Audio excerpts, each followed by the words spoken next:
want something quite formal. It's an outdoor setting, so maybe long sleeve. We've definitely seen the young market change in the way they look at fashion, they view fashion. There's lots of concern about going into landfill. Like, we're talking millions and millions and millions of tonnes of fabric. So the younger generation is more aware. They're looking at the impact of it for their children, what it means for the environment, and rentals sort of fitting that niche. Love it, yeah, the fit. And not just rental, I'd say the circular economy in general. So people reselling on Facebook Marketplace, for example, swapping amongst their friends, rent a rack. We're definitely seeing that environmental shift. And I think it's the way forward, and definitely that younger crowd are moving towards that.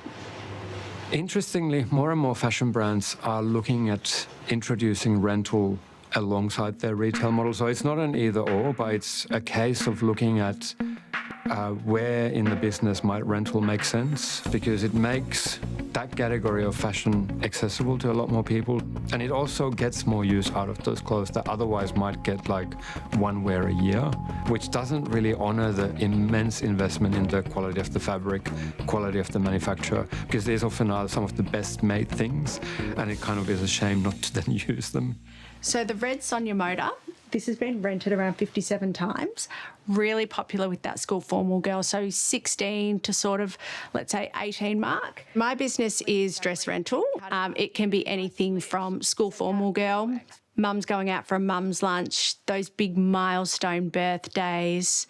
Funerals have become pretty commonplace lately, so people wanting that little black dress, right through to mums of brides and grooms. We have now overtaken the US as the highest consumers of clothing in the world. It's somewhere between 55 and 60 garments per person per year that we're buying.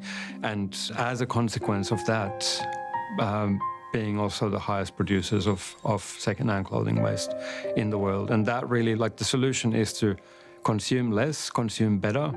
But I do think that all of us should be asking questions about what does enough look like for me. Ultimately, we do need to reduce consumption, as well as just get better at recycling the things that absolutely cannot be used. Because there is now so much clothing going around that almost nobody knows what to do with it. The volumes are just so high. So this is a Leolin, so around about $1,000 price point. You're looking at your demographic around 40 upwards. It can be anywhere from 10 rentals to 50 rentals. It depends on the fabric type.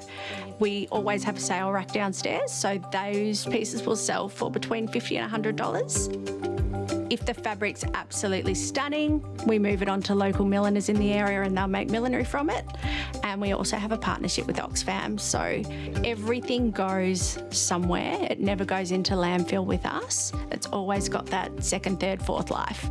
We have people that won't rent and purely wait for that sale rack. Just go, yep, I've been waiting for that, and come and grab it. So I think people aren't afraid to buy secondhand anymore. You know, each of us has at least one thing in our closet that you put it on and you just feel amazing. I'm wearing mine today. And it doesn't mean having to buy 60 things a year. You know, it's actually the opposite. Some recent research says that if we are to honour the goal of the Paris Agreement from 2015 and limit warming to 1.5 degrees, we can buy 5 garments per person per year.